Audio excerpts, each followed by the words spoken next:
Белите мантили ги јаде тугиот срам. Срамот на неодговорноста на некои колеги.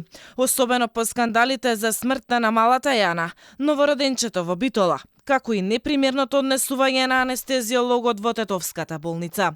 Од докторската фила остро реагираат за случајот со нивниот колега од Тетово, кој што снимаше и имитуваше во живо пациенти и колеги на TikTok. Дел од лекарите гледаат со неверување на ваквите случаи во здравството и силно го осудуваат ваквото однесување на нивните колеги.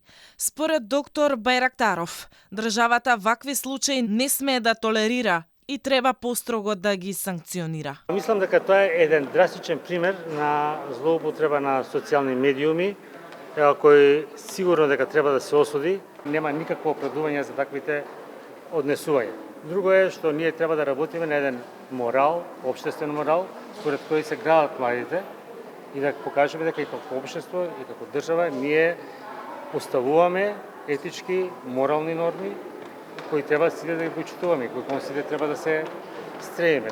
Според комуниколозите, случајот со анестезиологот не е ниту прв, ниту последен. Злоупотреба на социјални медиуми имало и ќе има. Главниот виновник за тоа, според експертите за социјални мрежи, се институциите. Инаку докторот во моментов се наоѓа во притвор и е отпуштен од работното место. Лекарската комора допрва треба да се огласи следната недела околу тоа дали и на колку временски период ќе му биде одземена лиценцата на медицинското лице.